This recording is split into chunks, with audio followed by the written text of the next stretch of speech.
Bismillahirrahmanirrahim. Wa jaa aydan, dan telah datang pula hadis an Ibni Umar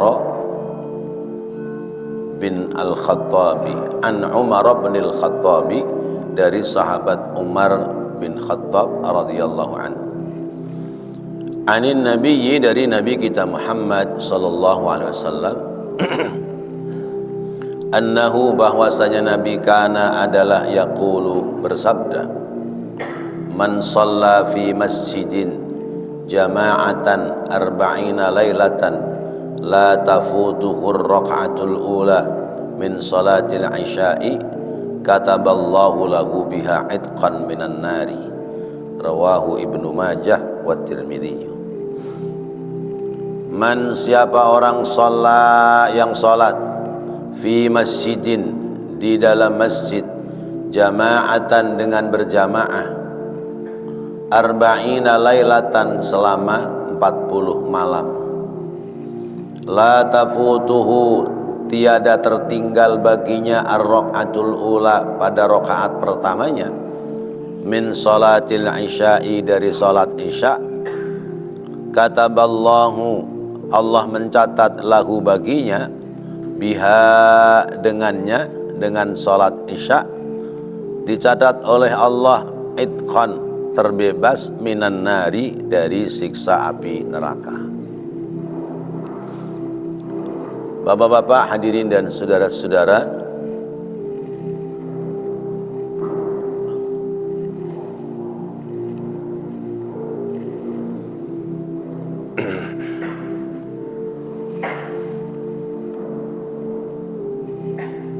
Bapak-bapak, hadirin dan saudara-saudara, ini masih tentang keutamaan orang yang melaksanakan sholat berjamaah. Poin yang ketiga, bahwa orang yang memelihara sholat berjamaah, nala jaizataini, dia memperoleh 2 keuntungan, yaitu al-'idqu minan nar wan najata minha. Pertama, terbebas dari siksa api neraka. Yang kedua, selamat daripadanya. Terbebas dari siksa api neraka artinya bahwa dia akan bebas dari siksa api neraka. Selamat dari siksa api neraka artinya dia sekalipun masuk neraka, akhirnya selamat. Kalau bebas, sama sekali dia tidak akan masuk neraka. Kalau selamat, mungkin beberapa saat, beberapa waktu dia masuk neraka, tapi pada akhirnya selamat dari siksa api neraka. Sebab orang mukmin nanti di negeri akhirat seluruhnya akan masuk ke dalam surga. Orang Islam yang mati membawa iman, pada akhirnya seluruhnya akan masuk ke dalam surga. Tidak ada yang tersisa di neraka. Ada yang masuk surga itu bi ghairi hisab, masuk surganya tanpa dihisab. Ada yang masuk surganya bi rahmatillah, lewat pintu rahmatnya Allah. Ada pula orang masuk surga lewat bi syafaati Rasulillah. Jadi ada 3 jalan orang sampai ke surga. Orang sampai ke surga dia bi ghairi hisab, tanpa dihisab, karena memang sepanjang hidupnya tidak ada perbuatan dosa sedikit pun. Sepanjang hidupnya seluruhnya bernilai ibadah. Ini makomnya makom aulia, makom wali-walinya Allah. Sehingga kata Allah, sullatun minal awwalin wa qalilun minal akhirin. Kebanyakan golongan orang-orang dulu dan golongan orang yang belakangan, ada yang seperti itu tapi sedikit. Golongan yang kedua masuk surga birahmatillah, lewat pintu rahmat Allah, lewat pintu kasih sayang Allah. Jadi mestinya dia masuk neraka, tapi karena Allah sayang kepadanya, dia bebas selamat dari siksa api neraka. Orang yang seperti ini itu di dunianya disebutnya muktasid, tengah-tengah ya. Dia sudah beribadah, dia sudah berbuat baik, tetapi kadang-kadang ada terpelesetnya ada terpelesetnya. Celah pintu yang ketiga, orang masuk surga bi syafaati Rasulillah, lewat pintu namanya syafaatnya Rasulullah. Nah, lewat celah ini banyak lewat pintu ini banyak, pintu rahmat, pintu syafaat banyak. Siapa orang yang ke surga lewat pintu syafaatnya Rasulullah? Yaitu orang-orang yang zalimul li nafsi, orang yang mendolimi diri sendiri.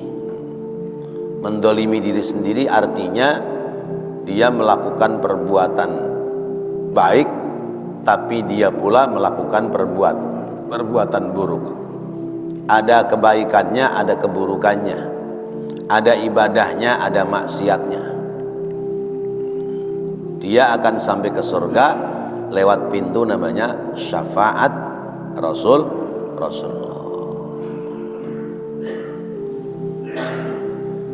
Karena janji Rasulullah begini, syafaati li ummati min ahlil kabair, syafaatku akan aku berikan kepada umatku, khususnya orang-orang yang punya dosa besar. Orang-orang yang punya dosa besar ya, akan sampai ke surga mendapati ampunan Allah lewat syafaatnya Rasulullah SAW. Nah, bagaimana supaya kita naik tingkatan ya, tidak zalimul li nafsi, tidak muktasid, tapi naik sampai kepada sabiqun bil khairati biidznillah ya, mensegerakan melakukan kebaikan. Di antaranya apa yang diriwayatkan oleh Sayyidina Umar ibn al-Khattab, Rasulullah menyampaikan salah satunya adalah sholat berjamaah di masjid secara rutin. Sholat berjamaah di masjid secara kontinu, sholat berjamaah di masjid secara istiqomah. Lah kalau di musola bagaimana? Ya sama, masjid dengan musola sama ya. Ya. Artinya kalau orang sholat ke masjid, pertama itu sudah bisa dipastikan sholatnya berjamaah. Yang kedua, orang sholat ke masjid biasanya sholatnya di awal waktu. Orang sholat ke masjid biasanya diawali tahiyatul masjid, kemudian menjawab adzan, mengikuti iqamat. Sebelum iqamat ada sholat sunnah qobliyah, misalnya subuh ada qobliyah, zuhur ada qobliyah sama ba'diyah, asar nggak ada asar qobliyah, nggak ada ba'diyah, maghrib ba'diyah nggak ada qobliyah, isya ba'diyah nggak ada qobliyah. Tapi khususnya maghrib dan isya itu ada ketentuan namanya sholat bainal adzanain, sholat di antara adzan dan iqamat. Karena Rasulullah menyampaikan bainal adzanaini salatun, antara adzan dan iqamat itu diperbolehkan melaksanakan salat sunnah. Jadi kalau sesudah adzan maghrib ada orang salat sunnah 2 rakaat, jangan diomelin. Ya. Enggak ada qobliyah maghrib tuh. Emang enggak ada qobliyah maghrib, tapi ada sunnah bainal adzanain. Ya. Lah salatnya bagaimana? Ya, usolli sunnatan rakaataini mustaqbilal qiblati lillahi ta'ala. Itu sunnah bainal adzanain. Apalagi kemudian sesudah ba'diyah maghrib orang mau sholat 6 rakaat, ya, 2 rakaat salam, 2 rakaat salam, ya, berarti 3 kali mengerjakan sholat, ya, maka dosa 50 tahun dihapus oleh Allah. Siapa orang yang sholat maghrib dilanjutkan ba'diyah maghrib, lalu kemudian melaksanakan sholat 6 rakaat, ya, 3 kali salam, berarti 22 kali 3, maka Allah menghapuskan dosa sebanyak 50 tahun. Nah, kalau misalnya 2 kali sholat aja, ya, maghrib semalam sholat, maghrib ntar malam sholat lagi, berarti terhapus dosa sebanyak 100 tahun. Umurnya ada nggak 100 tahun? Umurnya aja belum ada 100 tahun. Ya.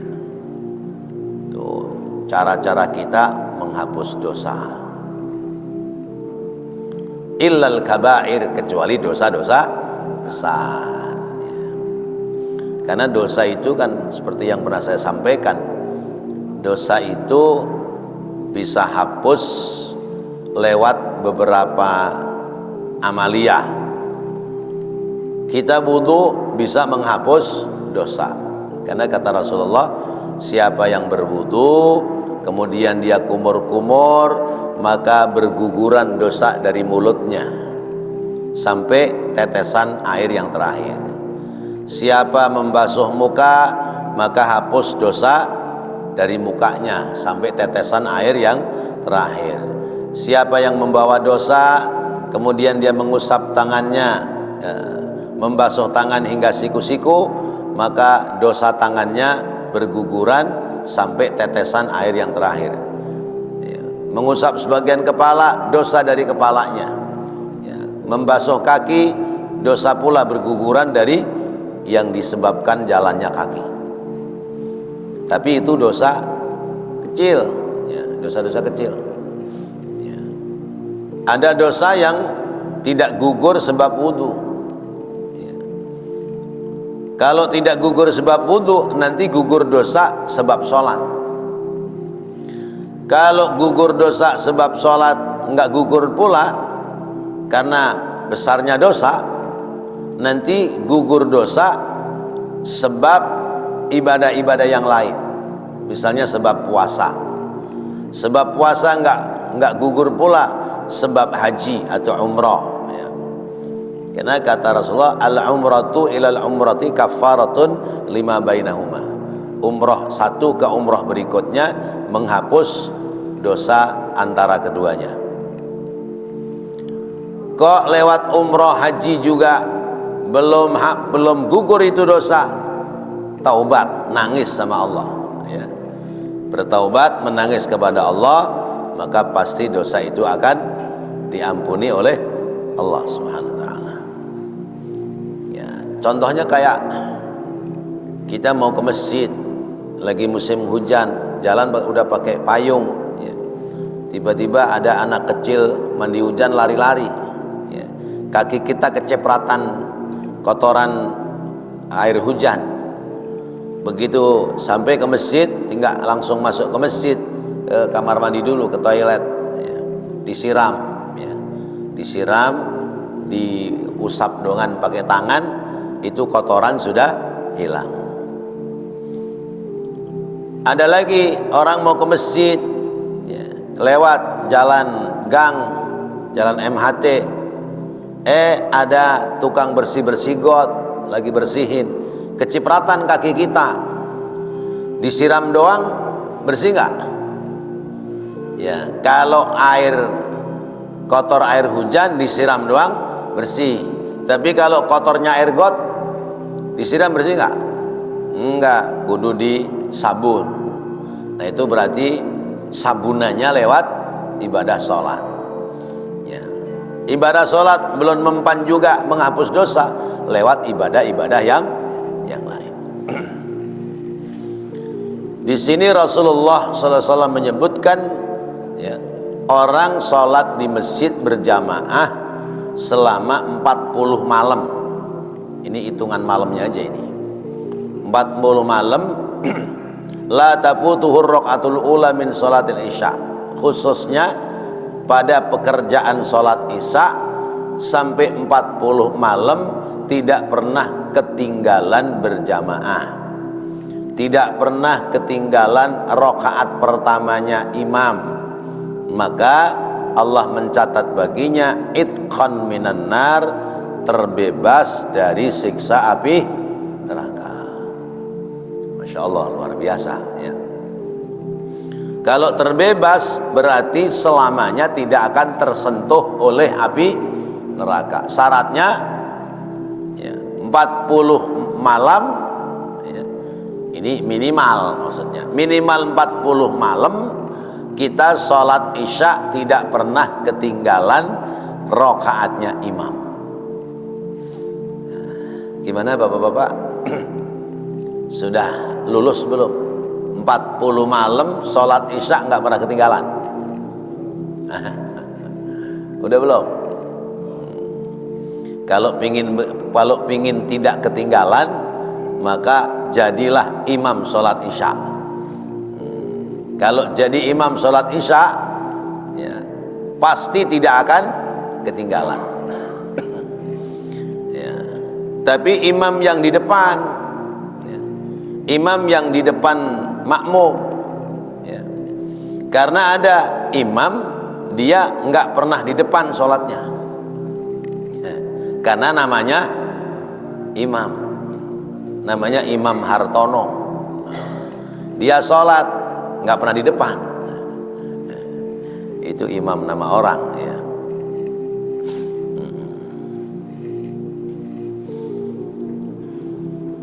Berat apa ringan ini? 40 malam enggak ketinggalan jamaah sholat isya, tidak ketinggalan satu rakaat pun dari sholatnya imam, ya. Kelihatannya ringan tapi prakteknya berat. Ini baru menjaga sholat isya berjamaah minimal selama 40 malam, apalagi menjaga 5 waktu, ya, untuk bisa berjamaah, khususnya kaum laki-laki sholatnya di masjid. Masya Allah, lebih berat lagi.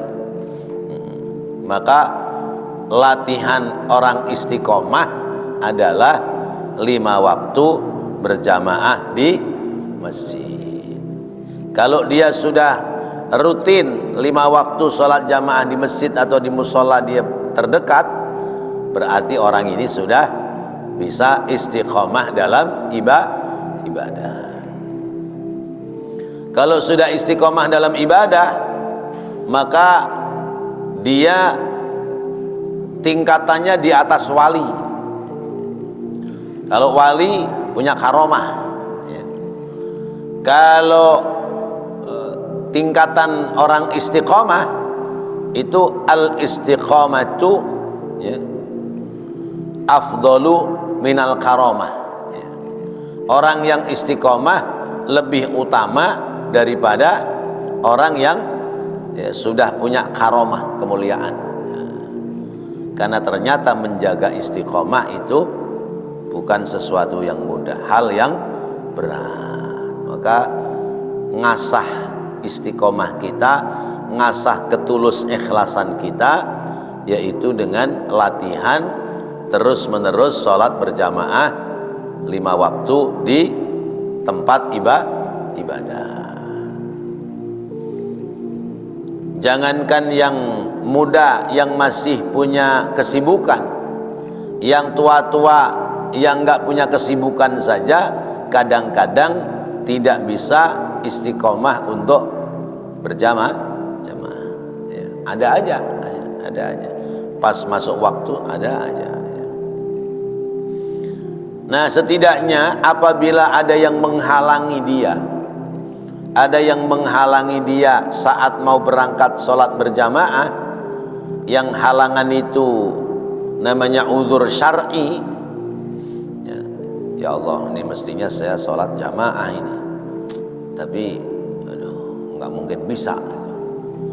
Nah, kalau orang itu terhalang oleh uzur syar'i, padahal mestinya dia sholat berjamaah, maka orang itu sekalipun sendiri masih terhitung sholat berjamaah.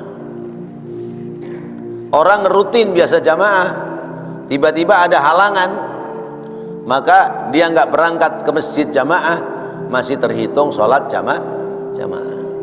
Ukurannya adalah 5 waktu ini rutinitas kita lebih sering berjamaah atau lebih sering tidak berjamaah. Kalau rutinitasnya lebih sering berjamaah, tiba-tiba tidak berjamaah karena terhalang oleh uzur, maka masih terhitung sholat berjamaah. Sama kayak orang ngaji. Kita ngaji udah rutin nih, ya, tiba-tiba mungkin badan lagi meriang, lagi kurang enak, atau mungkin ada keperluan lain yang harus ditinggalkan sehingga tidak hadir ke pengajian, maka sekalipun dia tidak hadir di majelis, tidak hadir di pengajian, masih terhitung dia ada dalam pahala orang yang thalabul ilmi. Lain hal kalau orang nggak pernah sholat jamaah, terus dia ngomong, ya Allah mestinya saya jamaah nih, ada tamu bagaimana ya? Lah ente jangan ada tamu, nggak ada tamu juga nggak sholat jamaah, itu nggak ada nilai keuntungan pahala jamaah bagi dirinya. Mestinya saya ngaji nih, gara-gara semalam maulid ngantuk jadi kesiangan nggak ngaji. Biasanya nggak maulid juga nggak kelihatan ngaji, jadi tetap aja nggak ada pahala ya. Tapi kalau biasanya ngaji, malam maulid ya bubar maulid jam 11 ya, tapi sono sininya gerada geruduknya ya, apalagi panitia udah pasti jam 1-an dah tuh. Jam 1-an baru rapi dah. Nah, biasanya ngaji ini karena terhalang ngantuk ya, atau mungkin kesiangan dan sebagainya, maka dia masih terhitung orang yang jalan berangkat ke majelis ilmu. Makanya kenapa orang masuk surga itu surganya selama-lamanya, karena seumpamanya dia dikasih umur panjang, dia tetap ibadah. Umurnya 50 tahun meninggal, dia ahli ibadah, surga. Sebab kalau ditambahin umurnya 60 tahun, dia tetap ibadah. Kalau ditambahin sampai 70 tahun, dia tetap ibadah. Kalau diganjar umurnya sampai 500 tahun, dia tetap ibadah. Maka surganya khalidina fiha, kekal selamanya di surga.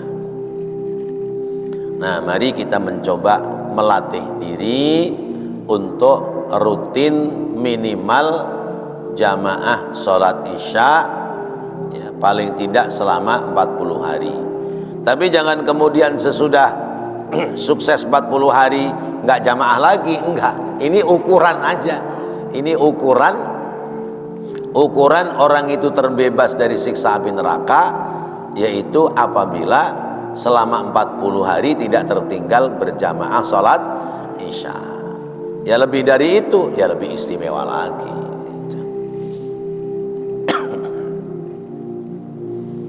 Rabi'an, yang keempat, keutamaan atau kemuliaan orang sholat berjamaah. Wa min fadailil jama'ati, dan sebagian dari kemuliaan orang salat berjamaah, anna sawabaha yahsulu liman azima ala huduriha.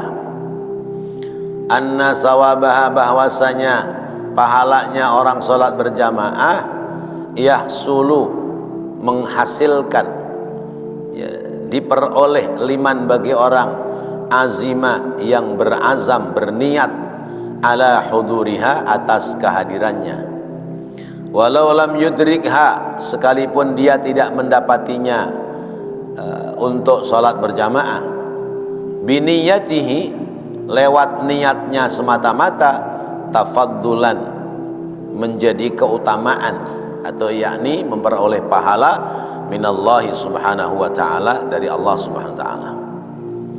Fallahu ta'ala, maka Allah ta'ala, yusawwi, menyamakan, sawabahu, pahala baginya, bisawabihim, sama dengan pahala bagi mereka, wa hasanatuhu, dan kebaikannya, bihasanatihim, sama dengan kebaikan mereka, takriman atau tikroman, sebagai bentuk penghormatan, minhu, daripadanya, wa khazainuhu, dan kemuliaan-kemuliaannya, kemuliaan baginya, la tanfadu, tidak putus, wa rahmatuhu, dan rahmat yang diperolehnya, tatsra, selalu mengalir. Orang biasa ibadah, lalu ada halangan tidak ibadah, halangan tidak bisa ibadah dengan berjamaah, maka baginya tetap ada keuntungan pahala ibadah secara berjamaah, ya, seperti tadi di atas saya sampaikan. Orang ini sudah biasa berangkat ke masjid, ya, 5 waktu, nggak pernah ketinggalan. Nah, ini biasanya yang sudah seperti ini itu pertama, orang-orang yang nggak punya pekerjaan, ya. Orang yang sudah tidak ada pekerjaan rutin. Yang kedua, orang tua-tua, ya. Yang ketiga, pensiunan. Pensiunan, sudah nggak ada kerjaan yang dia kerjakan, nah, dia banting setir, ya, berbelok kesibukannya, mondar-mandir ke masjid, ya. Maka siapa yang melihat orang mondar-mandir ke masjid, bisa dipastikan dia adalah, pertama, sudah tidak sibuk dengan pekerjaan. Yang kedua, orang yang usianya sudah sepuh. Yang ketiga, pensiunan. Karena apa?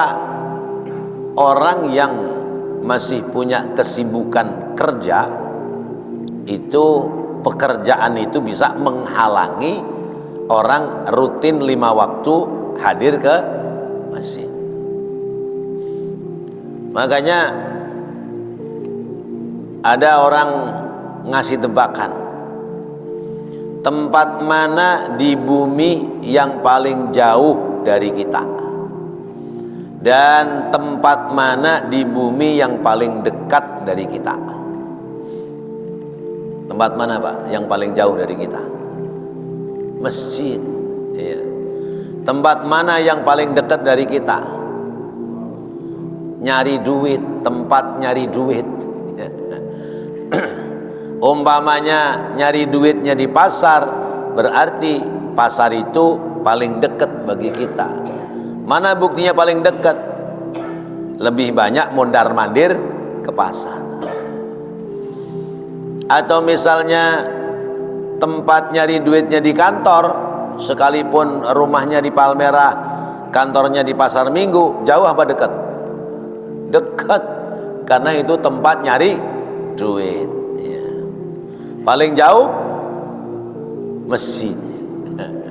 Sekalipun dari rumah langkahnya 10 langkah, 20 langkah, ya, atau mungkin 100-200 langkah, ya. Tapi masjid paling jauh. Mana buktinya masjid paling jauh? Nggak pernah belok ke masjid, ya, dilewatin doang, ya. Padahal ketika dia lewat ke tempat kerjaan, berapa masjid yang dia lewati, berapa musola yang dia lewati. Sementara khairul biqa masajiduha, sebaik-baik tempat adalah masjid. Wa syarrul biqa aswaquha, seburuk-buruknya tempat adalah pasar. Tapi banyakkan di mana orang? Di masjid atau di pasar? Di pasar. Ya, makanya sahabat Abu Hurairah pernah kesel, ya, ya, sesudah Rasulullah wafat, ya, beberapa tahun, ya, orang lebih sibuk di pasar daripada di masjid. Kata sahabat Abu Hurairah, biarin, saya mau ngeprank sama orang-orang pasar itu. Ya, dia datang ke pasar, dari depan pintu masuk pasar itu, beliau Sayyidina Abu Hurairah teriak-teriak, saudara-saudara, kalian pada sibuk di sini. Emang kalian nggak tahu? No, di masjid lagi bagi-bagi warisan Rasulullah. Di masjid lagi bagi-bagi warisan Rasulullah. Emang nggak pada pengin dapat warisannya Rasulullah? Ya, orang pada berhenti dagangin barang tuh, langsung nengok. Ya, sahabat Abu Hurairah, wah bener apa enggak nih Abu Hurairah ngomong nih? Pada mendatangi pada saat Abu Hurairah, ya. Kalian sibuk di sini, padahal di masjid orang sedang berbagi warisan Rasulullah. Yang benar katanya. Ya benar, kalau nggak percaya tengokin aja sana masjid. Gitu. Pada lari ke masjid, Pak. Ya, pada lari ke masjid. Ya. Begitu sampai di masjid, nggak ada orang bagi-bagi duit, bagi-bagi harta, nggak ada, nggak kelihatan.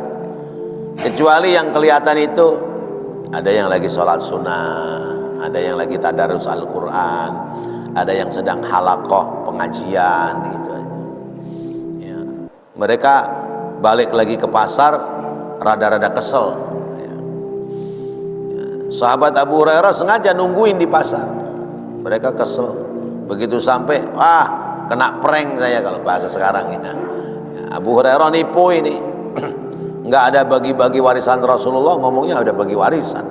Tiwas kita jalannya udah lari katanya. Lah emang kalian nggak tahu, ya, di masjid ada apa? Ada orang sholat, ada orang baca Quran, ada yang sedang ngaji, ya, halaqah. Lah itulah warisan Rasulullah. Itu warisan Rasulullah. Emang dikira warisan Rasulullah itu harta benda, kekayaan, emas? Bukan. Warisan Rasulullah adalah ilmu dan amal ibadah.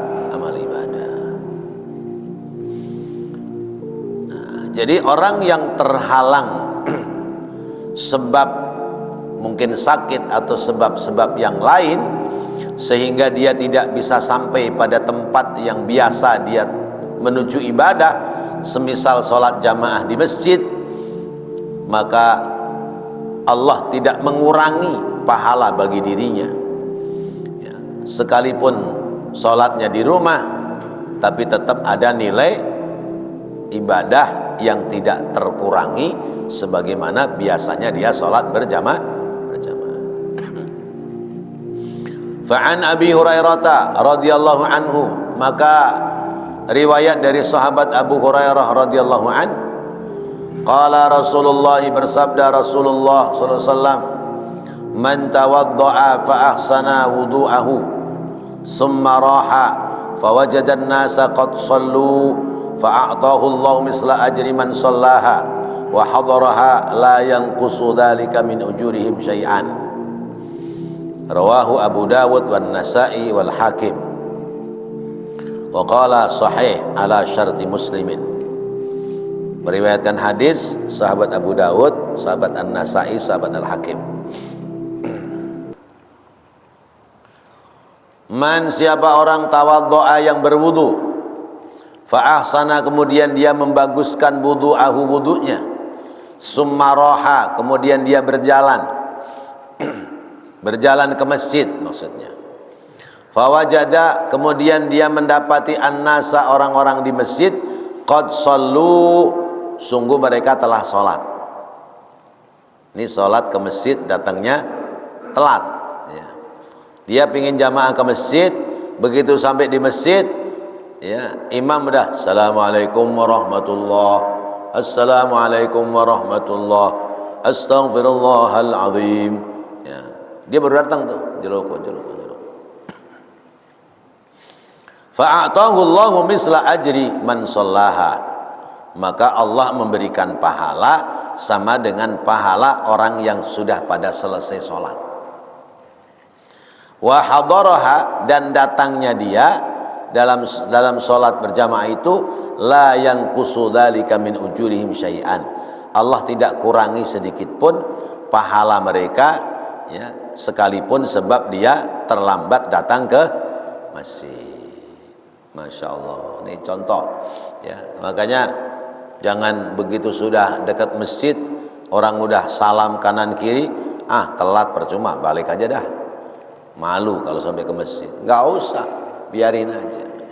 Karena ya kan ada udzur, ada sebab, mungkin tertidur, bangun-bangun sudah iqamat ya, akhirnya buru-buru ambil wudu, jalan, begitu jalan, wah udah selesai orang di masjid. Yang seperti itu pahala ibadah orang itu tidak dikurangi sedikit pun, walaupun dia terlambat. Seumpama terlambat, udah selesai semua, dia sholat sendiri sampai selesai, nggak ada lawan untuk sholat berjamaah, tetap dia mendapati pahala seperti orang sholat berjamaah. Apalagi kemudian ada lawan untuk dia sholat berjamaah, berarti tidak tertinggal sholat berjamaah sekalipun hanya berdua atau bertiga. Kedatangannya dia ke masjid itu tidak dikurangi pahalanya sekalipun dia datang ke masjid itu dalam keadaan terlambat. Wallahu a'lam bishawab. Mudah-mudahan apa yang kita bahas, kita pelajari pada pagi hari ini, Allah berikan tambahan ilmu yang bermanfaat dan menyemangati kita untuk selalu sholat berjamaah. Amin ya Allah ya Rabbal alamin. Rabbana taqabbal minna innaka antas sami'ul alim wa tub alaina innaka antat tawwabur rahim. Rabbighfir warham wa anta khairur rahimin. Wa sallallahu ala sayyidina Muhammadin wa ala alihi wa sahbihi wa sallam.